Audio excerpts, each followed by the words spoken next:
दोस्तों, हमें प्रयास करने से कभी भी पीछे नहीं हटना चाहिए। ज़िंदगी में निरंतर प्रयास करते रहना चाहिए। प्रयास के द्वारा ही हमें सफलता हासिल होती है। तो आइए इस बात को हम एक कहानी के माध्यम से समझते हैं। एक समय की बात है, एक राज्य में एक प्रतापी राजा राज करता था। एक दिन उससे मिलने एक विदेशी आदमी आता है और उसे एक पत्थर उपहार के रूप में देता है।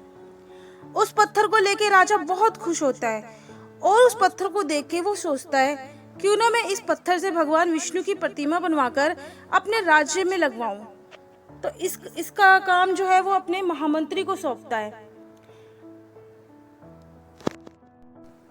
महामंत्री उस पत्थर को लेके गांव के सबसे सर्वश्रेष्ठ मूर्तिकार के पास जाता है और उस पत्थर को देकर कहता है कि तुम इस पत्थर से एक मूर्ति तैयार करो भगवान विष्णु की, जिसके लिए तुम्हें 50 सोने की मुद्राएं दी जाएगी और उस मूर्ति को बनाकर 7 दिन के अंदर अंदर तुम राजमहल में पहुंचा देना।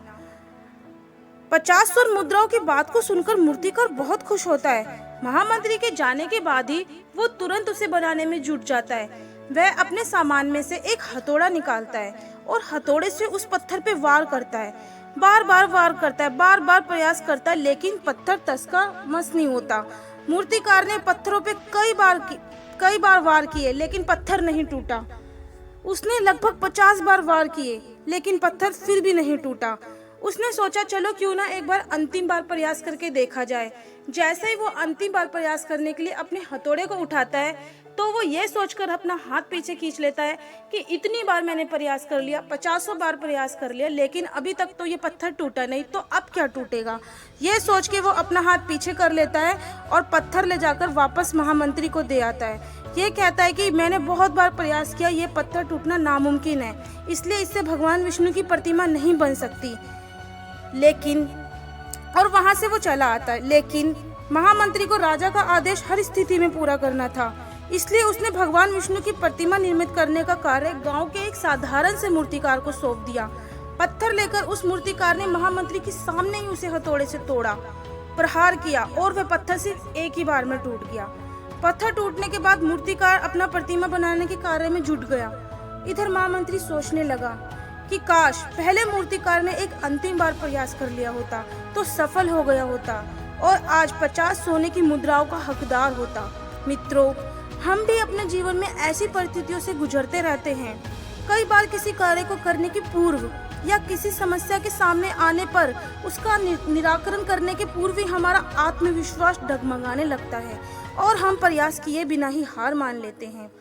कई बार हम 1-2 प्रयास में असफलता मिलने पर आगे प्रयास करना ही छोड़ देते हैं, जबकि हो सकता है कि कुछ प्रयास और करने से कार्य पूर्ण हो जाता या समस्या का समाधान हो जाता। यदि जीवन में सफलता प्राप्त करनी है तो बार बार असफल होने पर भी तब तक प्रयास करना नहीं छोड़ना चाहिए जब तक हमें सफलता नहीं मिल जाती। क्या पता जिस प्रयास को करने के पूर्व हम हाथ खींच लें और वही हमारा अंतिम प्रयास हो और उसमें हम कामयाबी प्राप्त कर सकें। तो दोस्तों, मैं तो आपसे सिर्फ इतना ही कहना चाहूँगी कि अपनी ज़िंदगी में हमें निरंतर लगातार प्रयास करते रहना चाहिए। प्रयास करने से ही हमें सफलता की प्राप्ति होती है। प्रयास कभी भी निष्फल नहीं होता। तो दोस्तों, मेरी और भी ऐसी मोटिवेशनल वीडियो सुनने के लिए मेरे चैनल को लाइक कीजिए, सब्सक्राइब कीजिए और अपने फ्रेंड्स के साथ शेयर कीजिए। Thank you.